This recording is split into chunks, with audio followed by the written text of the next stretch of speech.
Nós vamos dar início ao painel Órgãos Nacionais e Internacionais de Fiscalização dos Poderes. A palestrante é a doutora Mônica Perim Rocha Moura. Ela é advogada, assessora jurídica do Síndico Judiciário ES e especialista em Direito Administrativo. E o debatedor, nós vamos chamar o companheiro Edinaldo Martins Silva Oliveira, que é coordenador de assuntos jurídicos do Sindjus Sergipe e segundo secretário de Finanças da FENAJUDE e técnico judiciário do Tribunal de Justiça do Sergipe.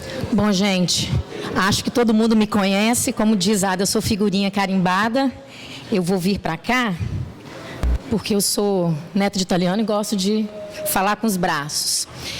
E para tornar um pouco mais agradável, mais fresco nossa palestra, né? Vou usar até uma frase que a Ada gosta de dizer. Sempre se espera pelo melhor. Então, vocês vão esperar mais um pouquinho, porque Edinaldo vai falar depois de mim. Então, hoje nós vamos falar, agora, né, depois de tantas palestras que nos trouxeram tantas angústias, mas também tantas esperanças, quais seriam essas formas, quais seriam as formas que nós teríamos de fiscalizar, de controlar, né, eu diria agora, de emagrecer esse sujeito barrigudinho lá da logo do Colégio dos Presidentes, né? Porque é quase um abuso, né? Uma falta de respeito com a sociedade, com os trabalhadores do Poder Judiciário Nacional. E se a gente for fiscalizar o próprio título da nossa palestra, eu acho que a gente poderia resumir com aquela frase emblemática do saudoso Bolanhos. E agora, quem poderá nos defender? Porque nós vamos verificar também que nós temos uma crise também nos órgãos nacionais e internacionais de fiscalização.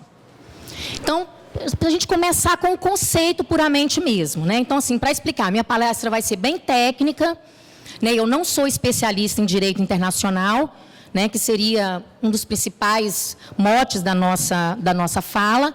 Eu estudei e vou trazer realmente coisas bem básicas, assim, bem curiosas, para a gente entender o funcionamento de alguns órgãos internacionais e do nosso querido CNJ.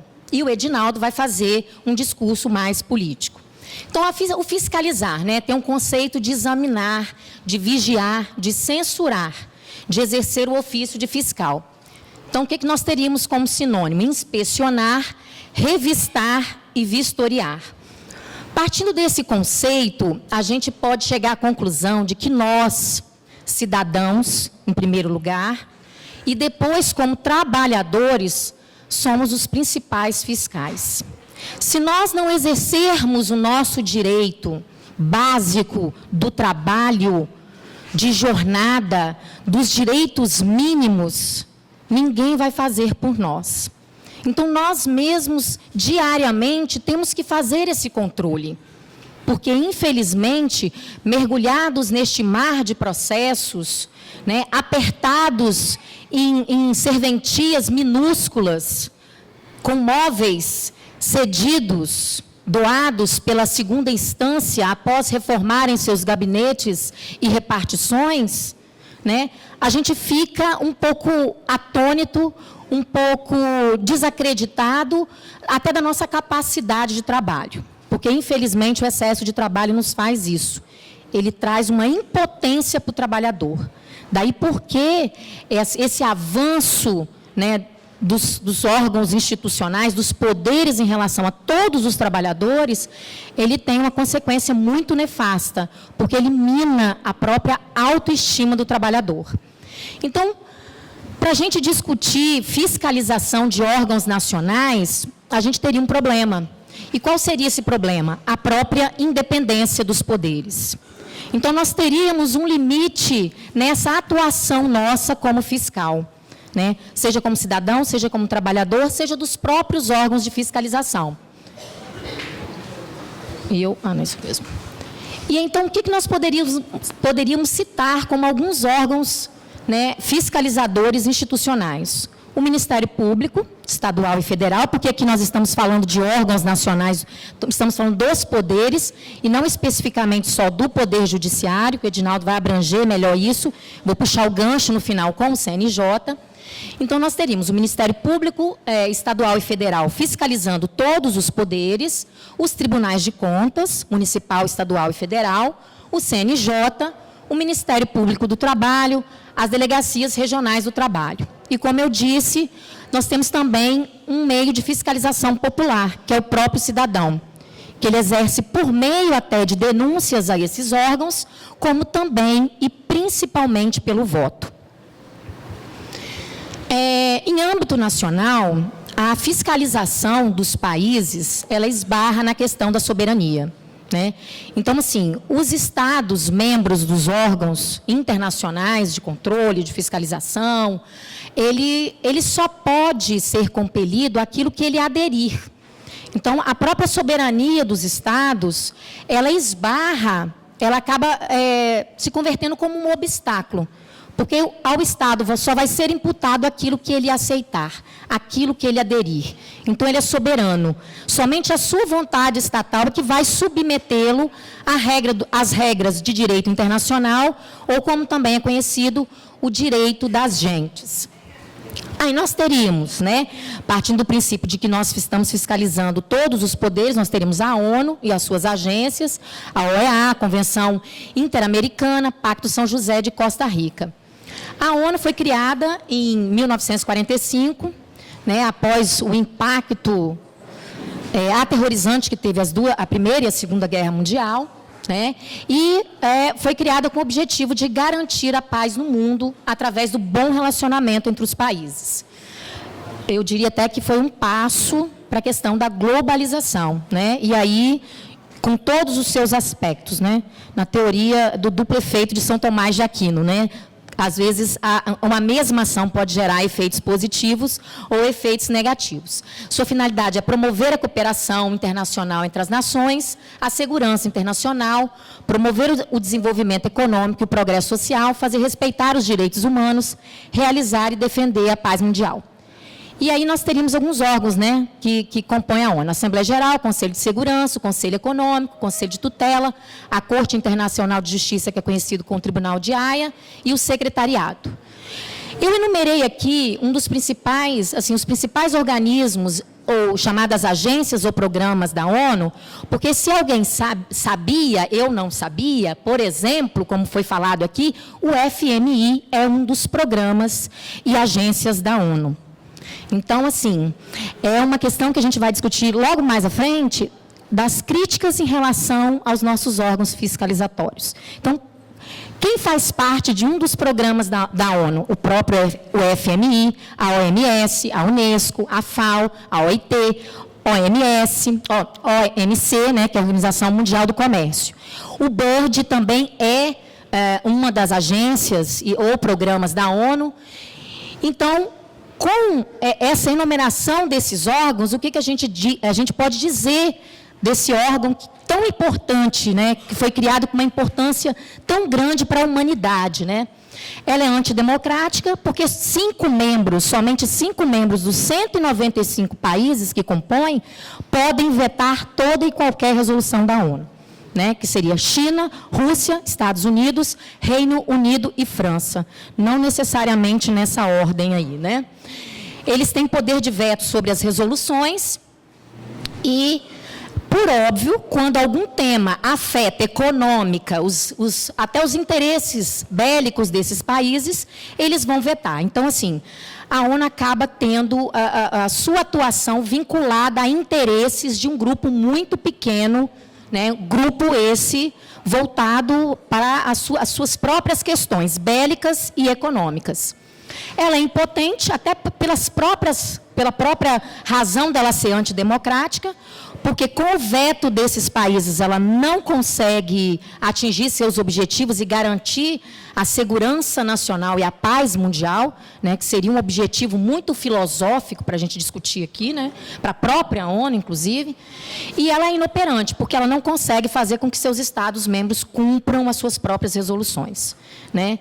E se a gente for olhar, a grande crítica hoje é que os Estados Unidos viraram o delegado do mundo, né? Eles ingerem todas e quaisquer questões. Isso é um grande problema hoje, eu diria que é o calcanhar de Aquiles da ONU.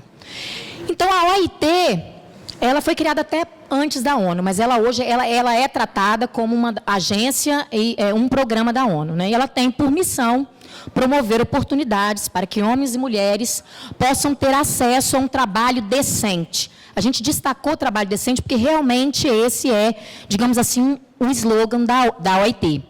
É um trabalho decente e produtivo em condições de liberdade, equidade, segurança e dignidade.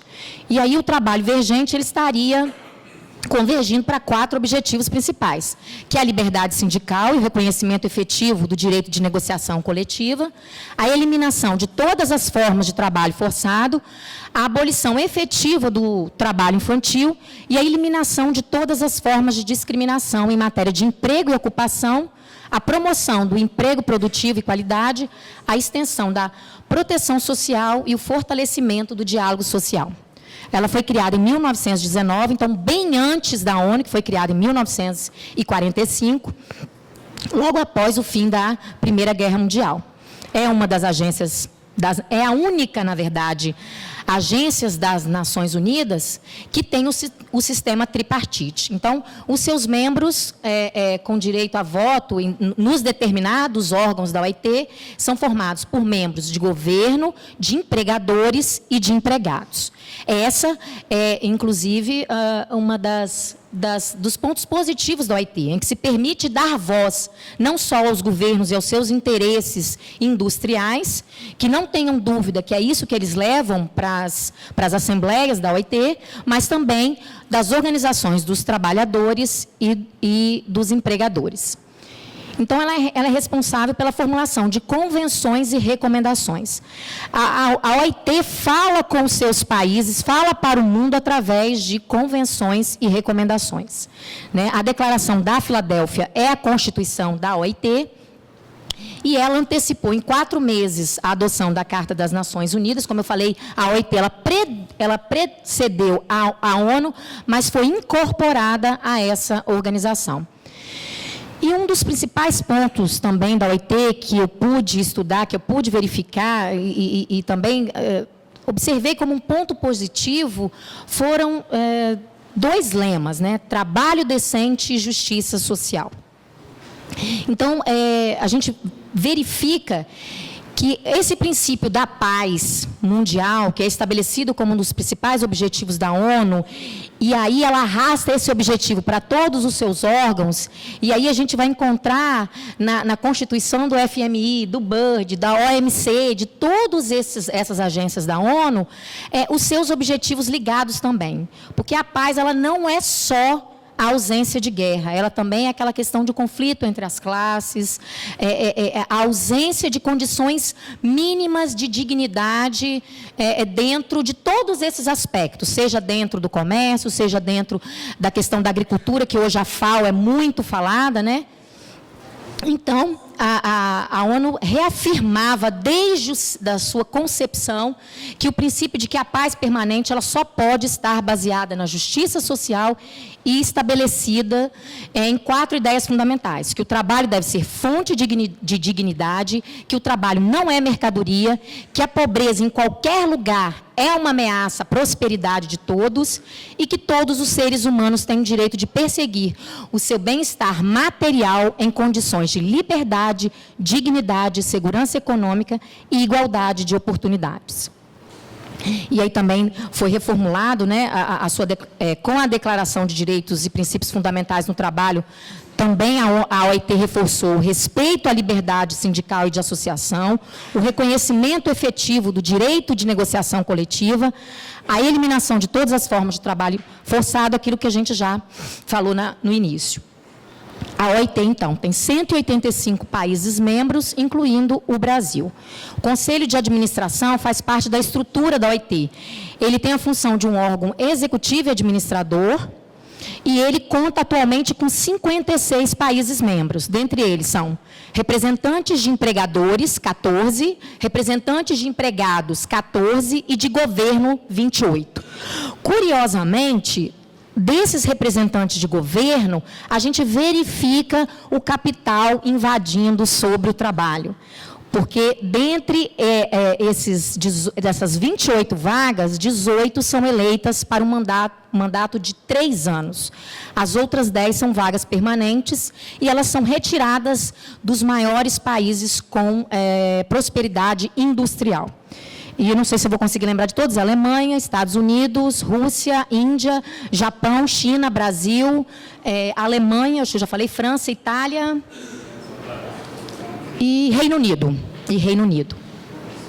Então, já mesmo no seu aspecto mais democrático, mais filosófico, mais importante, que é da igualdade da democracia, a gente verifica que a OIT, que o capital sempre arranja um jeitinho de desequilibrar quando a balança ela é equilibrada. Então, a gente vê, compõe os governos, tem um maior número, dentre eles os países têm maior produção industrial e dos empregadores.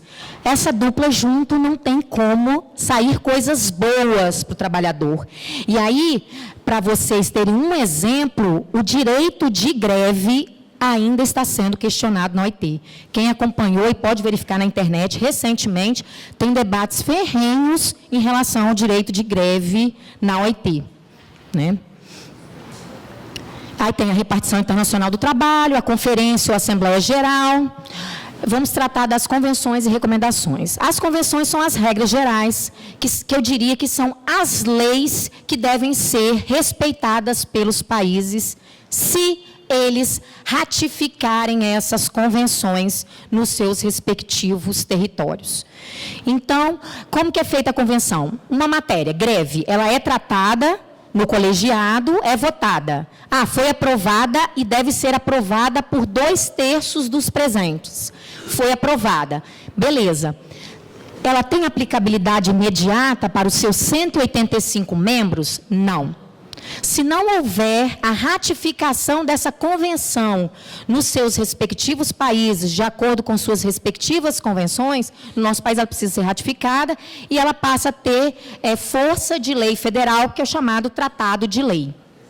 Então, esse é um grande problema. A diferença de convenção e recomendação: a recomendação é uma reconvenção que não teve quórum de aprovação. Então, greve, vamos usar o mesmo exemplo, não teve o quórum de 2/3. Então, ela sai como uma recomendação. A OIT faz mais um trabalho educativo. Embora a gente verifique também que, com relação às convenções, ela também faz um trabalho educativo. Ela faz, olha, é feio você não admitir o direito de greve. É feio você não permitir negociação coletiva. Porque se o Brasil não assumir para si essa responsabilidade, não ratificar essa convenção, ela não vai ter aplicabilidade no nosso território. Então, esse é um grande problema, foi uma grande, um ponto negativo que eu vi em relação ao OIT. Não há uma previsão de aplicabilidade por conta daquela soberania que nós falamos no início, porque ela tem que partir da vontade do Estado. Eu aceito, eu te recebo, né?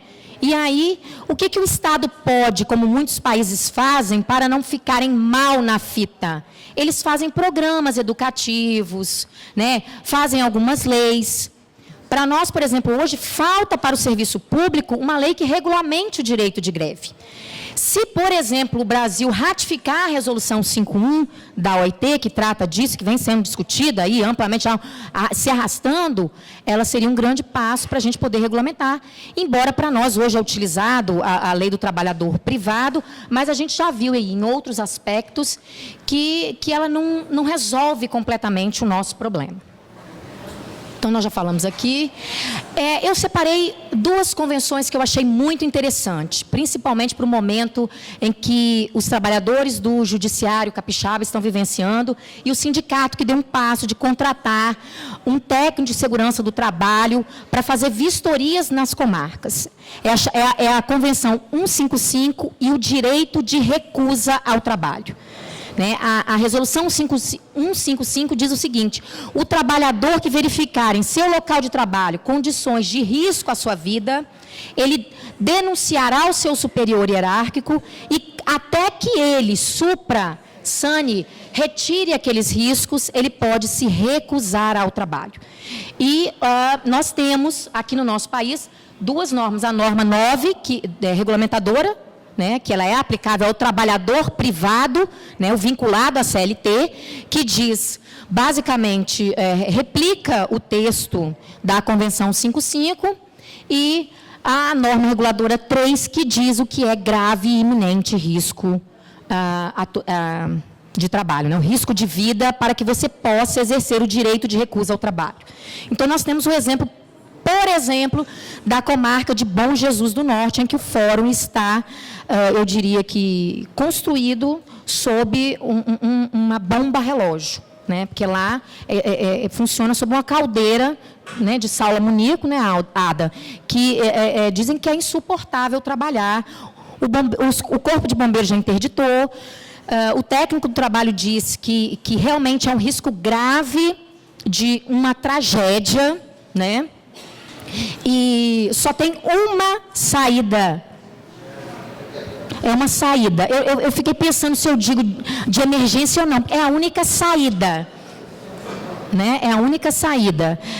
Tem uma foto muito curiosa no laudo do técnico, que diz o seguinte, tem lá um cartazinho, banheiro, interditado para o número 2.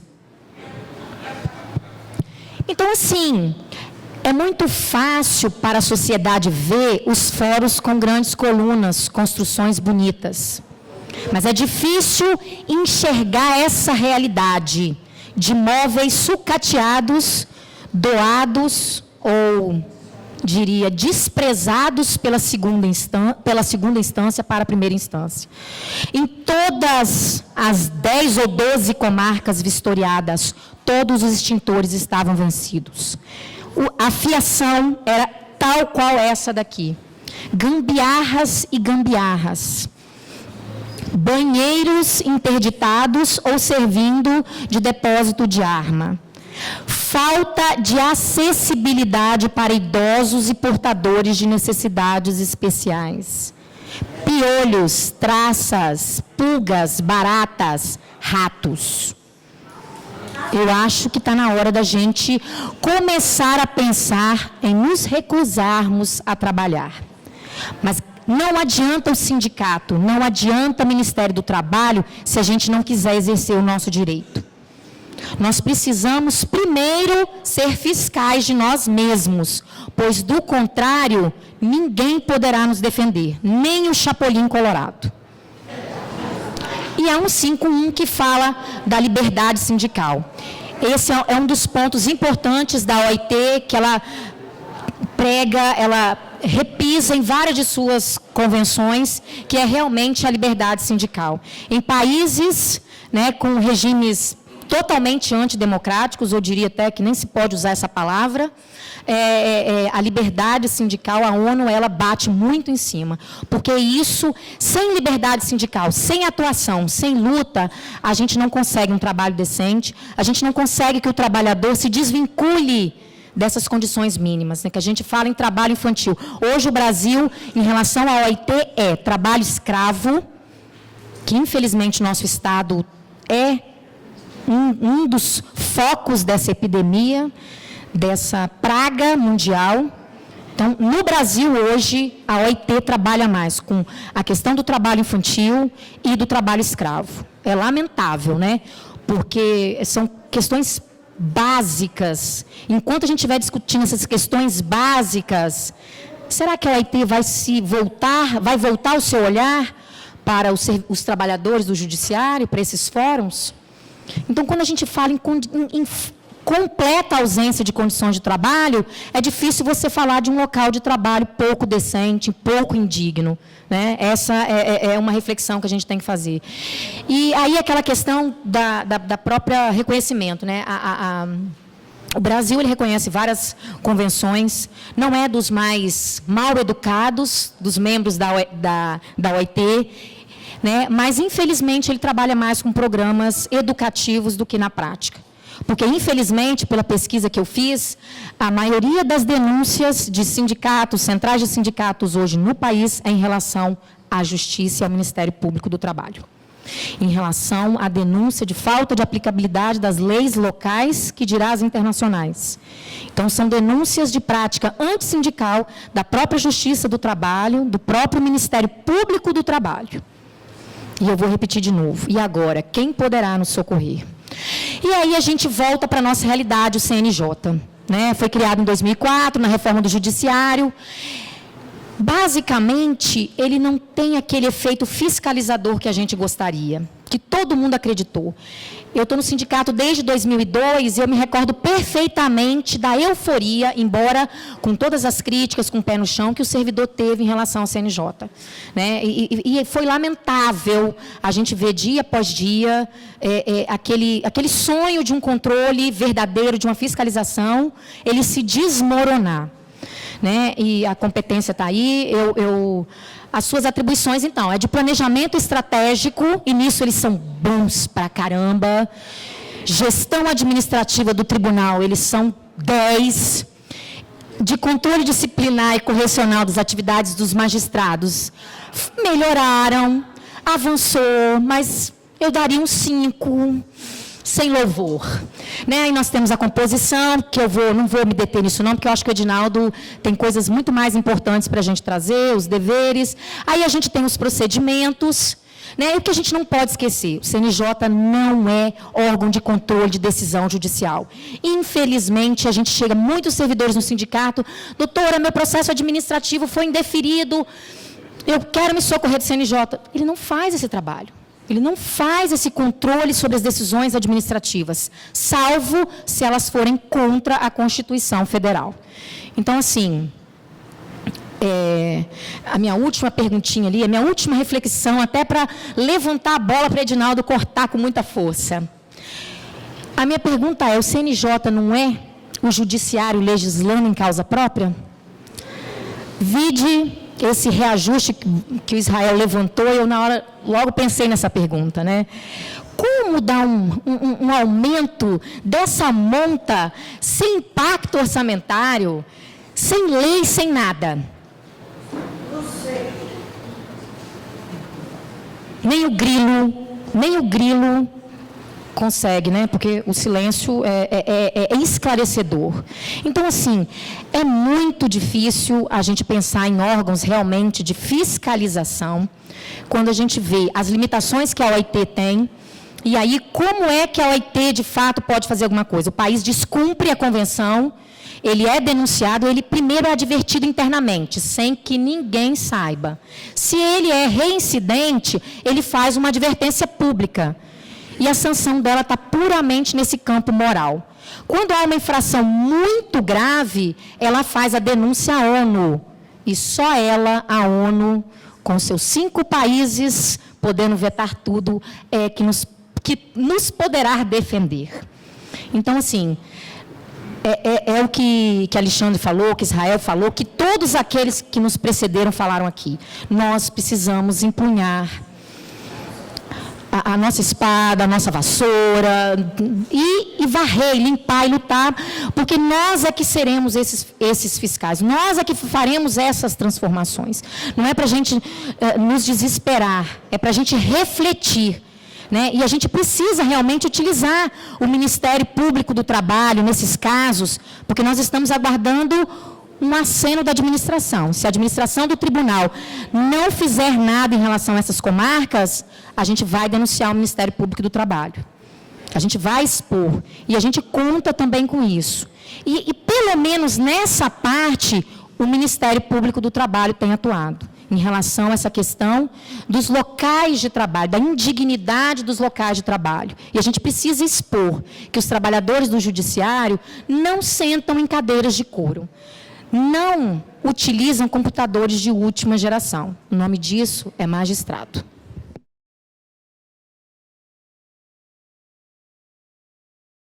Boa tarde, companheiros e companheiras.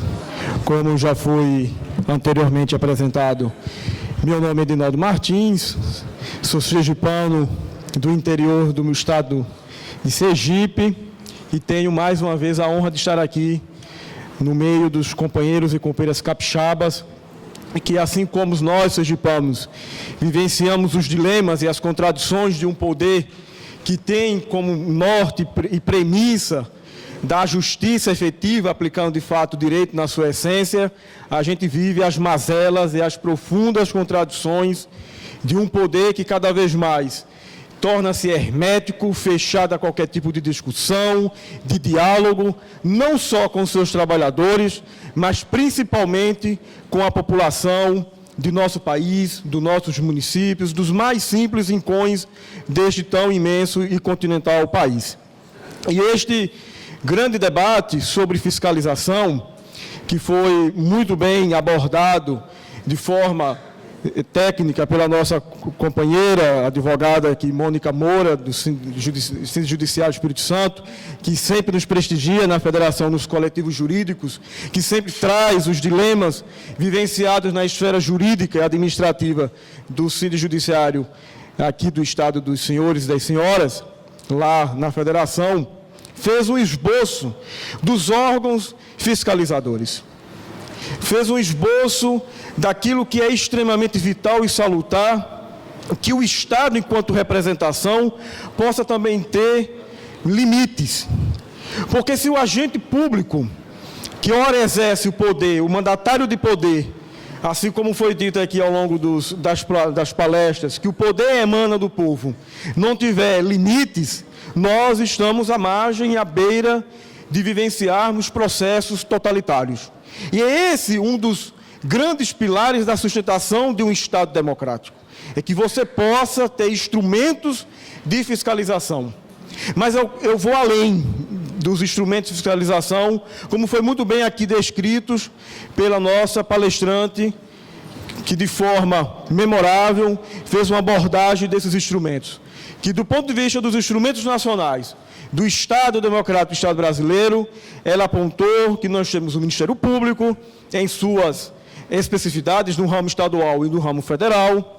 Nós temos também os Tribunais de Contas da União, nós temos os Tribunais de Contas do Estado, e alguns estados também têm os Tribunais de Contas dos municípios.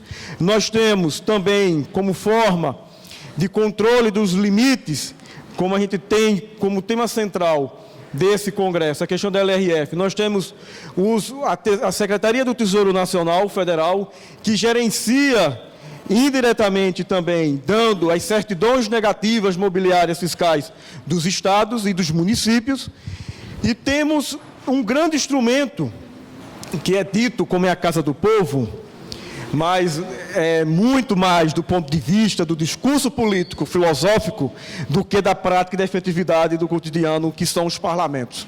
Porque o parlamento nada mais é do que a expressão do conjunto da política da qual nós estamos vivenciando.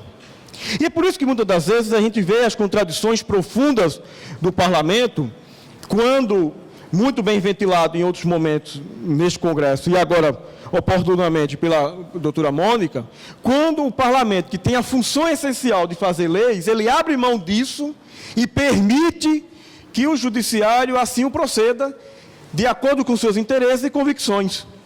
E não há interesse público, não há a salvaguarda dos princípios constitucionais, não há aquilo que no processo legislativo tem, que é o contraditório.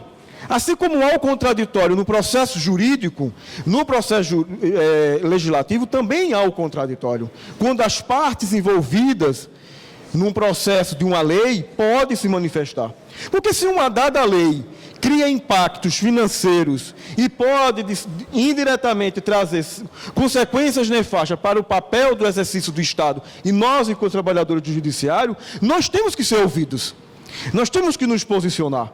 E é infeliz quando o Judiciário e o CNJ tinham exercido esse papel, que era de órgão fiscalizador, passa a exercer cada vez mais um papel de órgão regulamentador. E isso tem se tornado recorrente. Todo santo mês o CNJ praticamente cria uma regra administrativa, tanto para os servidores como também para a magistratura. A magistratura, eu já ouvi isso no meu estado, mesmo sendo contrariado em alguns pontos de vista com as decisões do CNJ, não procede em sentido contrário, porque o CNJ hoje é o seu baluarte de manutenção dos seus privilégios. E a palavra é privilégio. Acredito que, como representante de um espaço, de uma fração do poder, deve ser muito bem remunerado. Agora, o magistrado ganhar de 4 a 5 mil reais de auxílio moradia em um país marcado pelas mazelas e desigualdades sociais como o nosso, é uma imoralidade. É uma afronta ao povo que tem que conviver e viver com um salário mínimo de R$ 788 reais, e nossa Carta Magna diz que ele tem que ser capaz de dar saúde, educação, transporte, moradia, e o Estado reproduz as desigualdades sociais da sociedade no aparelho do Estado, que deve ser o indutor das diminuições dessas desigualdades. E esse é o papel que temos enquanto trabalhadores. E a doutora Mônica também fez uma abordagem dos órgãos internacionais. Nós temos o FMI, nós temos o Banco Mundial, nós temos a ONU, e nós temos a OIT, que é, sem dúvida, o organismo que mais interessa ao conjunto da classe trabalhadora. Obviamente que não podemos desconsiderar o papel gerencial que, muitas das vezes, os países se subordinam à política econômica delineada pelo FMI. E como foi aqui trazido à baila das discussões, a LRF, que é o ponto central deste encontro dos trabalhadores, é uma exigência política do FMI. Porque enquanto esse país quebrava de 2 em 2 anos, na década de 90, que não tinha sequer dinheiro para pagar os seus funcionários públicos, que tinha que recorrer ao Fundo Monetário para equilibrar suas contas, assim como nós nos sujeitamos às regras contratuais de um empréstimo, quando nos dirigimos a uma agência bancária, um país soberanamente filiado, sócio deste fundo, como é o nosso Estado-membro, ele também se subordina às regras delineadas na hora de efetivar o contrato dos nossos empréstimos. E a LRF nada mais é do que uma exigência de um pacote, de uma política que foi muito mais aguda anteriormente, mas ainda, de certo modo, vivenciamos isso de forma mais sutil, que são as ideias neoliberais. E nós temos que estar atento a essa ideologia neoliberal. Porque a LRF nada mais é do que uma lei, e como toda lei é uma norma, cria regulamento, ela freia aquilo que bem Alexandre colocou. Porque a nossa Constituição de 88, do ponto de vista do momento histórico, conjuntural e internacional, ela vai de encontro à mudança do foco do Estado. Porque na década de 80, final de 70, início de 80, é o momento em que os grandes estados de bem-estar social europeu e a economia americana dão uma guinada na política econômica. E é um debate que essa lei acaba proporcionando, doutora Mônica e Ada, quando a gente debate, é um assunto que pouco se debate na comunicação e que tem que ser extremamente debatido no nosso meio. Chama-se economia política. Não há como desassociar, separar a economia da política. Porque são duas ciências que caminham juntas. Porque o Estado, quando decide, como foi decidido pela Constituinte, ser um Estado social, ele automaticamente faz uma decisão política de promover justiça social. Quando ele diz que a saúde, a educação, a moradia, o transporte são direitos sociais, é porque ele afirma, através do seu maior instrumento legal, que é a Constituição, que ele vai promover isso. Só que a LRF vai de encontro a isso. Eu acho que ela pode ter tido, de certo modo, algo muito primoroso, que foi proporcionar ao Estado brasileiro o fim das farras que eram no Estado como um todo, tanto na esfera municipal, estadual, como da União. O descontrole financeiro era imenso. Só que ela vai além disso, porque ela tem um objetivo central, que é frear o gasto social, tendo como premissa básica algo que nenhum emissor de televisão coloca, que é, só no ano passado, quase metade do orçamento público federal foi pago para indenizar os nossos conterrâneos banqueiros e a banca internacional imobiliária. É isso para que a LRF serve, para que 500 bilhões de reais provenientes dos impostos que o povo brasileiro contribui sejam capitaneados para esse povo. Então, quando a Rede Globo e Companhia Limitada faz o discurso que o Estado está endividado, que o Estado vai quebrar, que a dívida brasileira está crescendo, meus amigos e minhas amigas, 90% daquilo ali é defendendo os interesses do grande capital internacional e do nosso capital.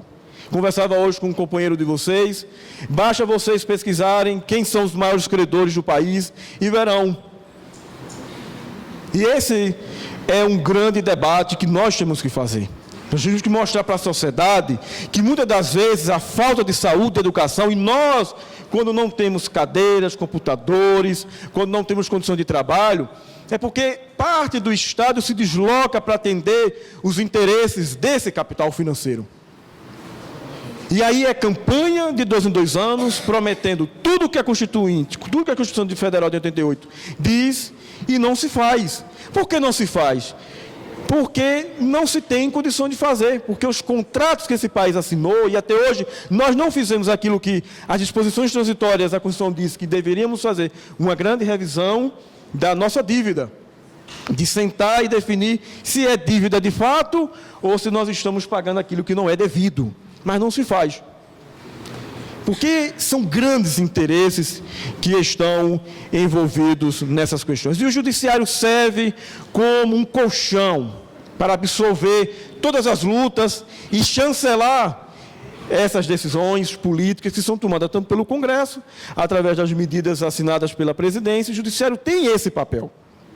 O judiciário tem um papel de frear, porque o mesmo judiciário, e eu faço muito esse debate em Sergipe, que, como foi em Pinheirinho, em São Paulo, mantém a propriedade privada sob a especulação de um imóvel, é o mesmo judiciário que tira 2.000 famílias alojadas da forma mais violenta e truculenta com o aparelho estatal. É isso que nós estamos. Ou os senhores e senhoras não vivenciam, de certa forma, as decisões arbitrárias de alguns magistrados na relação do trato familiar, da violência doméstica, com problemas com crianças, com menores. Isso é cotidiano. É esse judiciário que nós vivenciamos. Só que de todos esses órgãos de fiscalização que foram apontados, tanto na esfera internacional, e eu vou me debruçar muito mais na esfera local, nacional, para mim tem um que é de extrema importância, é salutar. Porque nós não delegamos a totalidade da nossa representação aos eleitos. Porque a democracia ela tem que ser exercida de forma direta e indireta. Obviamente que é impossível e é utópico achar que num país com uma dimensão como a nossa, com mais de 200 milhões de brasileiros, todos vão decidir, é algo surreal. Mas há necessidade de se radicalizar a democratização do Estado brasileiro. É um Estado que ainda, infelizmente, as grandes decisões que influenciam diretamente na vida dos senhores e da sociedade brasileira ainda são decididas nos gabinetes, nas salas frias, nas sentenças, nas decisões do STF. Ou o STF, quando faz uma súmula, não cria uma decisão política. É uma decisão política. Assim como uma lei aprovada ou um decreto de um governador, de um presidente, cria para os seus subordinados responsabilidade, uma súmula vinculante tem um poder imenso. E se não muito bem construída e não estivermos atentos, ela engessa o debate jurídico, que engessa o direito, que engessa o sonho de rever as mazelas que vivenciamos no cotidiano. Por isso que o grande ator social de um Estado é o povo, é a sociedade. E este povo deve estar devidamente organizado através de organismo coletivo. E um grande ator nesse processo são as entidades sindicais. A OIT mesmo, que a companheira Mônica que descreveu todo o seu processo de organização, de estruturação, ela só surgiu por duas razões. Primeiro, para que, de certo modo, se humanizasse o capital na relação trabalho.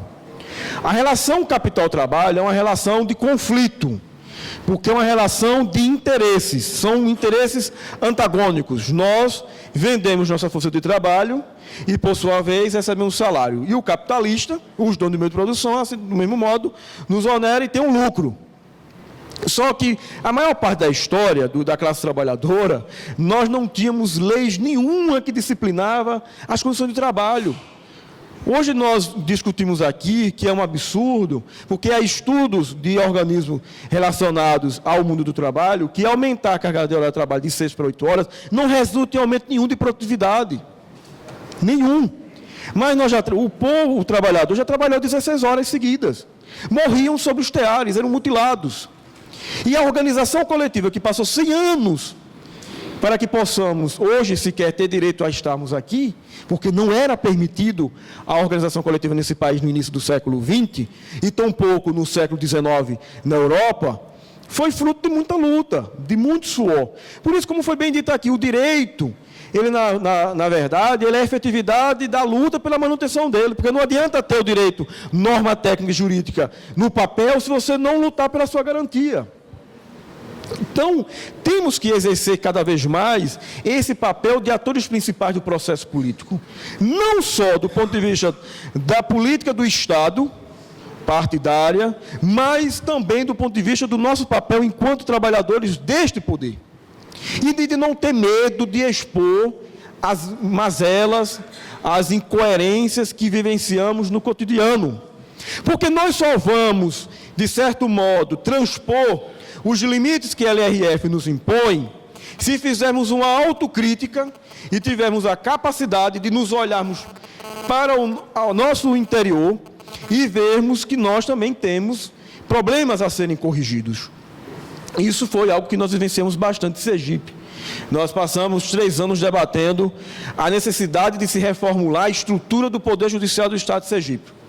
Como foi aqui dito, o Luiz Fernando expôs nossas campanhas salariais, que todos os anos ele tem um tema, e durante um ano foi a questão dos marajás, e do outro usou muito uma vaquinha, porque a vaquinha tem um símbolo, que é o símbolo das mamatas.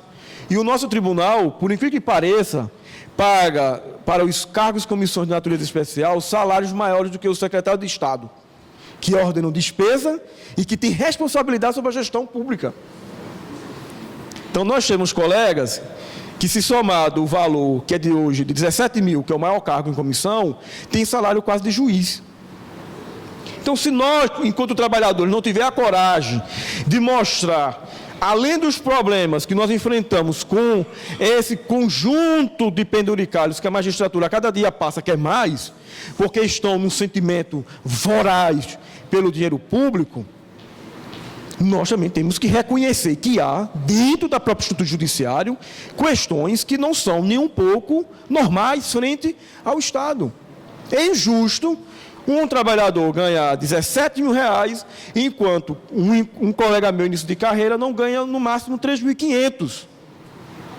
Então, quando nós vamos apurando, vamos estudando, e é isso que esse debate, que é primaz, importante, vocês estão fazendo hoje, vai resultar na necessidade de ter estudo aprofundado sobre como é o orçamento do Tribunal de Justiça de vocês vão ver, assim como nós já conseguimos detectar, que parte considerável dos recursos que estão sendo gastos no Estado de Sergipe para manter o Tribunal de Justiça é para manter a desigualdade. E quando nós lutamos, e estamos agora às vésperas de instituir, depois de 3 anos de luta, uma comissão com a presidência para reestruturar essas carreiras, nós também temos que ter um foco, que cada companheiro que, de certo modo, exerce um cargo de função ou um cargo de comissão, principalmente esses super elevados, ele acaba sendo soldado a menos na luta. Porque ele fica numa sinuca, me desculpe o termo, uma sinuca de bico. A quem eu agradar? Eu agrado a minha categoria ou eu agrado ao meu gestor? Porque eu passo que eu sair da porta, eu for para uma mobilização do sindicato, eu estou intimamente tomando a decisão política, que não vai agradar os olhos de quem? Do gestor. Então, há necessidade também que possamos fazer esse amplo e profundo debate sobre as nossas estruturas, para que possamos ver se há ou não sangria de recursos que poderiam estar sendo destinadas à valorização da carreira dos trabalhadores e das trabalhadoras. E já encerrando, não podemos nos tornar sindicatos, que esse é um dos grandes dilemas do movimento sindical brasileiro, corporativistas. Nós não vivemos em uma ilha, nós vivemos em uma sociedade complexa, com os mais diferentes níveis de trabalhadores, com mais diferentes níveis de estruturas e classes sociais, mas nós estamos inseridos nessa sociedade. Porque quando o governo deixa ou não de aumentar a tabela de correção de imposto de renda, todos os trabalhadores estão intimamente, aqueles que porventura não tenham sobre seus vencimentos e remuneração a incidência de tal imposto, tem o cumprimento de obedecer à lei. Então há necessidade de cada vez mais abrirmos os nossos debates para também a sociedade, de mostrar que quando os trabalhadores judiciários pleiteiam melhoria salarial, é porque eles acreditam que não há serviço público de qualidade sem servidor público bem remunerado. Discurso de gestor que quer passar para a sociedade que serviço público de qualidade não passa pelo aprimoramento dos seus quadros e a sua valorização é um engodo. E a LRF faz isso nesse sentido. Porque há um princípio constitucional que foi colocado na nossa Constituinte, numa reforma administrativa de 99, que é a eficiência. Mas a própria palavra eficiência não está intimamente ligado a fazer o debate necessário, com o de trabalho, a de valorização. É puro e simplesmente produtivismo na veia. E esse é o papel crítico que eu faço ao CNJ. Porque o mesmo CNJ que chancela todos os privilégios que a magistratura tem pleiteado, dos mais diversos níveis e NAPs, auxílio livre, auxílio alimentação e tantos outros, auxílio moradia, é o mesmo CNJ que chancela a terceirização, porque hoje 40% da mão de obra do Serviço Público Judiciário brasileiro é de mão de obra terceirizada. E nós temos que fiscalizar isso. É o nosso papel, enquanto classe trabalhadora, mostrar para a sociedade que parte significativa dos recursos públicos, ao invés de estar se fomentando as carreiras dos servidores públicos no processo de valorização, estão sendo entregue à iniciativa privada. No meu estado faz o seguinte, não tem condição de fazer, fez o seguinte, não se teve condições de fazer carreira para a saúde, criou uma fundação pública-privada para contratar servidor público por concurso no regime seletista. É esse nível de discussão que se está colocando. E isso foi criado também a nível nacional, Empresa Brasileira de Serviços Hospitalares. Todos os hospitais universitários hoje são parte de uma fundação pública-privada. E se dormirmos no ponto do processo histórico, nós podemos também estar sendo assim. O tribunal cria uma fundação pública-privada para gerir os cartórios. Todos nós iremos virar seletistas. Porque foi isso que aconteceu no meu estado. O servidor concursado, que era estatutário, ele foi obrigado a ser seletista, porque senão ele ia ser posto em disponibilidade. E na primeira crise, como nós estamos vivenciando, eles seriam, depois dos cargos em comissão, os primeiros a serem demitidos. Então, é isso que eu queria pôr em discussão, que é o nosso papel de cidadão e de cidadãs. É exercermos na plenitude e participarmos desse só de discussão. Há necessidade de termos um papel mais proativo do que somos.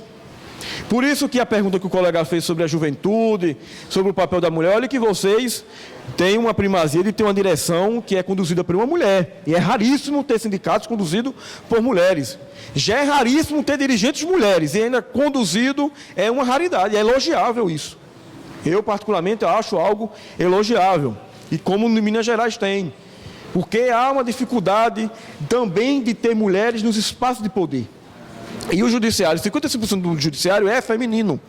Então, do mesmo modo, tem que estar representados nas nossas listas. Então, é um desafio político muito grande, porque, infelizmente, assim como a política partidária, a política sindical tem muitos estereótipos que são criados e ventilados e sedimentados nas mentes dos senhores, como foi na minha, quando era estudante da Escola Técnica Federal de Sergipe, e ao enfrentar 2 greves, sendo que uma delas durou 5 meses, nós éramos, pela mídia, orientados e forjados mentalmente de que era um bando de preguiçoso, de que queriam ganhar bem, olha como o mundo dá volta, né? A ciranda da vida, e no papel que hoje exerço. Mas era isso, esse é o papel midiático, como bem Alexandre colocou aqui. Porque há também isso, por isso que nós temos que lutar para desalienar o conjunto da classe trabalhadora. Porque a gente vive de certo modo, e isso que eu estou dizendo não é invenção do Edinaldo. Isso teve um grande estudioso italiano, chamado Gramsci, e ele estudou algo que é extremamente necessário para disputarmos as almas e mentes do conjunto dos trabalhadores do judiciário, que é termos uma política de comunicação efetiva e, no bojo dessa política, nós demonstrarmos de que lado nós estamos e que lado e o que defendemos. Temos que nos comunicar mais. As redes sociais é um instrumento para isso, para mostrar ao conjunto dos trabalhadores que o sindicato não tem preguiçoso, não tem baderneiro, não tem anarquista no sentido pejorativo da palavra, porque muitas vezes o sentido do anarquismo ele é utilizado de forma errada, porque são pessoas que não conhecem nem o sentido político do que é ser anarquista, não conhecem a teoria. Olha que eu não defendo o anarquismo, mas ela é de forma vilipendiada na forma etimológica da palavra. E é isso, que são aproveitadores, que não trabalham, que ficam nas cadeiras do sindicato, tomando cafezinho. É isso que a gente ouve nos corredores.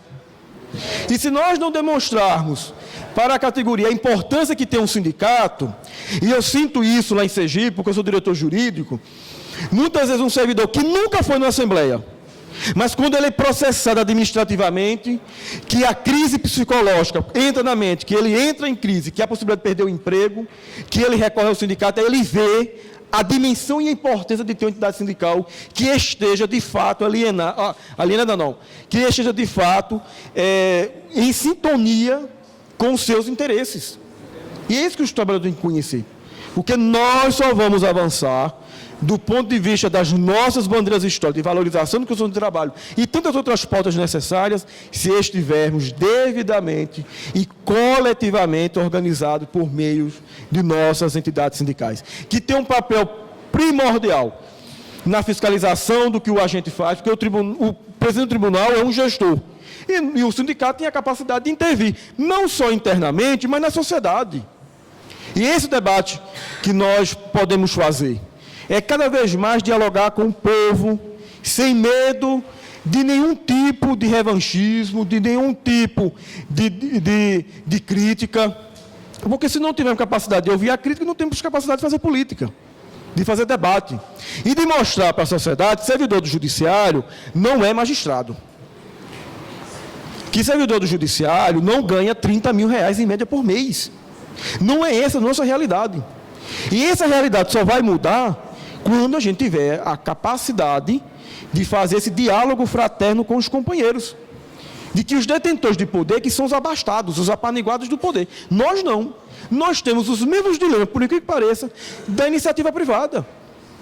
Porque o companheirinho, como eu sou de uma região da monocultura da cana, há os mesmos dilemas, obviamente que com seus paralelos, de falta de condições de trabalho que o trabalhador rural tem, porque ele não tem um sanitário adequado, que ele não tem onde tomar uma água em condições salubres, que ele não tem aonde almoçar. Eu tenho esses debates também no meio da categoria. Oficiais sendo violentados, analistas sociais e psicológicos sendo agredidas em visitas, técnicos judiciários sofrendo assédio moral e adoecendo psicologicamente, excesso de cobrança, porque todos nós fazemos parte desse conjunto que é a classe trabalhadora. E nós temos que ter compreensão que a organização coletiva é um instrumento de fiscalização. E é isso que eu queria resumir a minha exposição. Que nós somos agentes fiscalizadores. Que não podemos resumir a fiscalização apenas ao Ministério Público, ao Parlamento e aos outros órgãos que aqui foram muito bem citados. Nós temos que ser proativos e donos de nossa história e condutores do nosso processo de história e de emancipação, porque senão não vamos jamais emanciparmos enquanto classe. Porque o Estado, meus companheiros, e eu gostei muito da palestra dos economistas, Ada, ele deixou muito claro para que serve o Estado. Se vocês observarem detidamente depois nas gravações, ele vai falando algo que é extremamente perverso. O mesmo Estado que diz, eu não tenho dinheiro para valorizar os trabalhadores, é o mesmo Estado que, através de isenções fiscais, torra bilhões de reais com o empresário. E é o mesmo Estado que se utiliza dos seus bancos de fomento para financiar juros perdidos, subsidiados.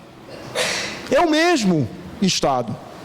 E é esse Estado que nós temos que fiscalizar, demonstrar essas contradições e dizer que valorizar o servidor público também é melhorar a prestação do serviço público. Porque o povo quer saúde, o povo quer educação, quer segurança e o povo quer justiça.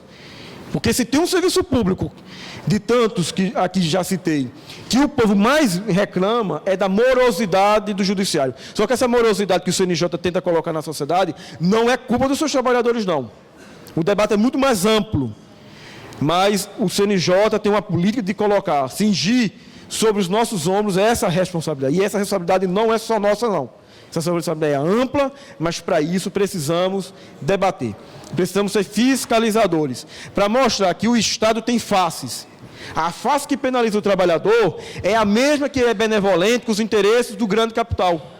O meu Estado é um Estado pequeno, o menor Estado da Federação tem a 22ª economia do país.